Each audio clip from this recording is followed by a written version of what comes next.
دنیا میرے آگے میں ایک مرتبہ پھر آپ کا خیر مقدم. جناب مشتاق، ہمارے سارے مہمان بھی بیٹھے ہوئے ہیں. جعلی ڈگریاں اب ہمارا فوکس ہیں، لیکن ابھی ایک بریکنگ نیوز آئی ہے. ایکسپیکٹ کیا جا رہا تھا بریفنگ ہوگی اور کچھ مشترکہ اعلامیہ وغیرہ جاری ہوگا. ڈاکٹر محیط پیرزادہ صاحب ہمارے ساتھ ہیں. السلام علیکم جی ڈاکٹر صاحب. وعلیکم السلام. جی ڈاکٹر صاحب، کیا یہ ڈیڈ لاک کا کیا مسئلہ ہو گیا ہے؟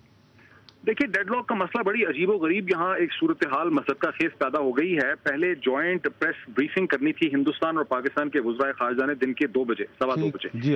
اسے اس وقت ریسکیجول اور کینسل کر دیا گیا. کہا کہ ٹاکس ابھی جاری ہیں اور ایسا جو مشترکہ کانفرنس ہے وہ 6 بجے ہوگی. 6 بجے پاکستان کے فارن منسٹر تشریف لائے، لیکن ایس ایم کرشنا کے بارے میں سنا کہ وہ سرینا ہوٹل میں نہانے کے لیے چلے گئے. لیکن پھر پتہ چلا کہ وہ نہانے نہیں چلے گئے، وہ دلی بات کرنے کے لیے گئے. پھر پتہ چلا دلی سے ان کو انسٹرکشنز ملی ہیں کہ ممبئی کے اوپر دلی یہ چاہتا ہے کہ کنکریٹ ریزلٹس جو ہیں 7 یا 10 دن کے اندر شو ہوں، جس میں پاکستان سارا ایک پروسیکیوشن کو مطلب ایکسپیڈائٹ کرے. پاکستانی پوزیشن یہ ہے کہ ہم ایکسپیڈائٹ تو کر سکتے ہیں، ہم اس کو تیز تو کر سکتے ہیں، کوئی ڈیڈ لائن نہیں دے سکتے، لیکن ہم کوئی کنکریٹ گارنٹیز نہیں دے سکتے اور اس میں کوئی ہم ٹائم ٹیبل نہیں دے سکتے. اور جس پہ اب دونوں فورن منسٹرز باہر آ ہی نہیں پا رہے. اس وقت ساری دنیا کا میڈیا یہاں پہ نہیں، لیکن ڈاکٹر صاحب آج ایسا بھی تو تھا کہ بھارتی ہائی کمیشن میں غالباً ایک ان کے لیے کھانا وانا بھی ہے. کہیں وہ ان کے فورن منسٹر وہاں تو نہیں چلے گئے بھارتی ہائی کمیشن میں؟ نہیں، وہاں کہاں جائیں گے بیچارے، وہ یہی ہیں جناب. وہ کھانا تو 7:30 بجے تھا سرینا ہوٹل کے اندر، لیکن وہ کھانا تو اب ختم ہو گیا بالکل. اب تو سب ڈیڈ لاک یہاں پہ ہے اور سارے ٹیلی ویژن نیٹ ورکس جو ہیں وہ اس کے بارے میں بھی رپورٹ کرنے والے ہیں اور یہ ایک بہت بڑی بریکنگ نیوز ہوگی. اچھا ڈاکٹر صاحب، ایک اور بات، آخری کوشچن آپ سے پوچھیں. بڑے پیار محبت سے، بڑے امن کے گیت گاتے ہوئے ایس ایم کرشنا صاحب پاکستان کی دھرتی پر انہوں نے قدم رکھا، بڑے نیک خواہشات کا پیغام بھی لائے. اب پھر ڈیڈ لاک اور پھر معاملات جو ہے نا وہ اس طرف نہیں جا رہے. فیس سیونگ کیا ہوگی؟ ذرا اس مذاکرات کے حوالے سے ایکسپیکٹیشنز تو بہت ہائی ہیں دونوں ملکوں کے عوام کی، تو کیسے یہ پیچھے اس ساری صورتحال سے نکلیں گے؟ دیکھیے، 2 چیزیں میں آپ کو بتانا چاہتا ہوں. پہلی چیز میں آپ کو ایک ڈفرنٹ یہ بتانا چاہتا ہوں کہ ایک اس میں وجہ یہ ہے کہ جب ایس ایم کرشنا صاحب یہاں آئے، وہ یقیناً بہت اچھی امیدیں اور خواہشات لے کر آئے، لیکن ان کے آنے سے ایک دن پہلے ہندوستان کے ہوم سیکرٹری جی کے پلائی چلے گئے انڈین ایکسپریس میں، اور وہاں بات کرتے ہوئے انہوں نے یہ کہہ ڈالا کہ جو کچھ بھی ممبئی میں ہوا وہ ہمیں پتا ہے، ہمارے پاس ایویڈنس ہے کہ وہ ڈائریکٹ انہوں نے آئی ایس آئی کا نام لیا اور ڈیوڈ گلین کے ساتھ وہ جو اپنی ایکسیس کے حوالے سے ہوم سیکرٹری نے بالکل جی انہوں نے نام لیا، اور یہ پہلی دفعہ تھا. حالانکہ منسٹری آف ایکسٹرنل افیئرز نے کبھی ایسا نہیں کہا. اب یہاں پہ تاثر یہ ہے، پاکستان کے وزارت خارجہ میں تاثر یہ ہے کہ ہندوستان نے تمام جو پولیٹیکل گروپس تھے یا سیاسی طاقتور گروپس ہیں وہ ایک پیج پہ نہیں تھے. غالباً ہوم منسٹری جو ہے چدمبرم صاحب کی، اس کا ایک ڈفرنٹ ویو تھا. اور اب جب امریکہ کے national security adviser general James Jones 2 دن کے دورے پر بھارت پہنچے اور انہوں نے ٹیررزم پہ جو پوزیشن لی، غالباً یہ بھی کہہ ڈالا کہ پاکستان ٹیررزم کو الا کاٹوے مینیو کی طرح ٹریٹ نہیں کر سکتا. تو اس پہ بھارت نے جو چدمبرم لابی ہے وہ زیادہ اسٹرانگ ہو گئی اور انہوں نے ایک ہارڈ لائن پوزیشن لے لی ہے منسٹری آف ایکسٹرنل افیئرز. اور اب وہ یہ پریس کر رہے ہیں کہ پاکستان پہ دباؤ ڈالا جائے بامبے کے بارے میں پروسیس اور پروگریس. ایگزیکٹلی وہ یہ کہہ رہے ہیں. لیکن امریکنز جو ہیں وہ اب یہ کلیریفائی کر رہے ہیں، میری امریکن سورسز سے بھی بات ہوئی، وہ یہ کہہ رہے ہیں کہ جنرل جیمز جون کے جو اسپوکس پرسن ہیں وہ یہ کہہ رہے ہیں کہ دلی نے اوور ریڈ کر لیا ہے، دلی نے مس ریڈ کر لیا ہے جنرل جیمز جونز کو. اور یہ جو کچھ اب اس وقت اسلام آباد میں ہو رہا ہے یہ ہرگز امریکن منشا نہیں ہے کہ پاکستان اور بھارت کے درمیان. امریکہ کی تو بلکہ بہت زیادہ خواہش ہے کہ معاملات کو بہتر ہو تاکہ وہ بہت بہت شکریہ ڈاکٹر محیط پیرزادہ، ڈائریکٹر ورلڈ افیئر دنیا ٹیلی ویژن. اور دوبارہ چلتے ہیں جی اپنے پروگرام کی طرف. اور ڈاکٹر عیسیٰ صاحب سے ہم بات کر رہے تھے. انہوں نے 2003-2004 میں خط لکھے تھے جعلی ڈگریوں کے حوالے سے الیکشن کمیشن آف پاکستان کو، اس کی تفصیلات بتا رہے تھے اور پھر بریک آگے. جی ڈاکٹر صاحب. ہاں، جیسے میں نے آپ کو بتایا کہ میں نے 2 خط چیف جسٹس ارشاد حسن خان کو لکھے.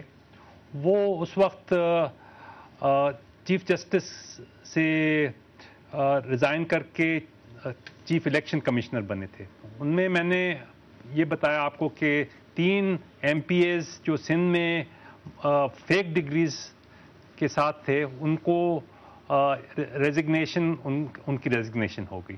تو اس زمانے میں ایک یونیورسٹی میں تھا جہاں میں پروفیسران کی ڈگریز بھی چیک کرتا تھا. ٹھیک. اس میں یہ ہوا کہ میں نے ایک ڈگری دیکھی جو امریکن یونیورسٹی آف لنڈن سے ملی ہوئی تھی اس ایک پروفیسر کی. اس سے یہ معلوم ہوا کہ یہ جو یونیورسٹی ہے وہ جعلی ہے. تو میں نے نیٹ پہ انویسٹیگیٹ کیا تو یہ پتہ چلا کہ یہ کچھ پاکستانیوں نے ایک کمرے کی یونیورسٹی لندن میں بنائی اور اس سے وہ کئی لوگوں کو جعلی ڈگری دے رہے تھے. اسی کے ساتھ ان نے کئی ادارے تقریباً 5 پاکستان میں ایفیلیٹ کیے اپنے ساتھ.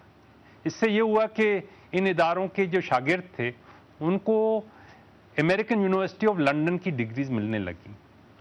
اس میں میں نے جب دیکھا تو یہاں کے کافی مشہور اسلام آباد کے مشہور ایک انسٹیٹیوٹ فیوچرسٹک انسٹیٹیوٹ بھی ایفیلیٹڈ تھے امریکن یونیورسٹی آف لندن سے.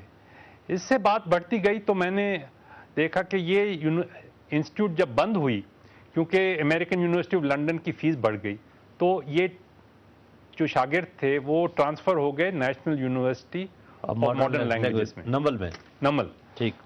یہ اس لیے ہوا کہ جو فیوچرسٹک انسٹیٹیوٹ کے ہیڈ تھے ڈاکٹر اکرام اعظم ان نے سپروائز کیا تھا اور فیسیلیٹیٹ کیا تھا نمل کے ریکٹر کو بریگیڈیئر احمد ان کا نام ہے.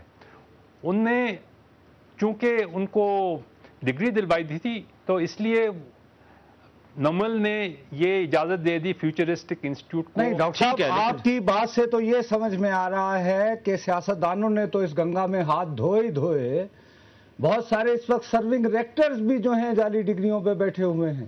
آپ یہ فرما رہے ہیں؟ جی ہاں. اچھا آپ کنور دلشاد صاحب کا ذکر کر رہے تھے کہ ہم وہ الیکٹرانک میڈیا میں آتے ہیں لیکن اس وقت 2003-4 سیکٹری الیکشن کمیشن تھے تو ان کے پاس آپ گئے ڈگری کا ایشو لے کے؟ میں نے 2 خط جو لکھے الیکشن کمیشن میں اور اس کے بعد جو پچھلے 2-3 ہفتوں سے میں اتفاق سے ٹی وی دیکھ رہا ہوں تو دلشاد صاحب نے یہ کہا کہ الیکشن کمیشن کو اس وقت اتنا وقت نہیں تھا ڈگریز چیک کرنے کے لیے.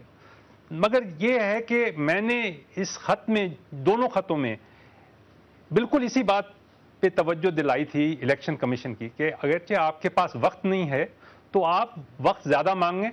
اور ایک نمونہ میں نے ان کو بتایا بہت ہی کلیئر کہ یونیورسٹی کی ڈگریز چیک کرنے کے لیے آپ کے شہر میں ہائر ایجوکیشن کمیشن ہے. بالکل ہائر ایجوکیشن کمیشن سے یہ سارے معاملات وہ چیک ہو سکیں گے. پروگرام جاری ہے ناظرین. وقت ہوا ایک بریک کا. بریک کے بعد پھر آپ کی خدمت میں حاضر ہوں.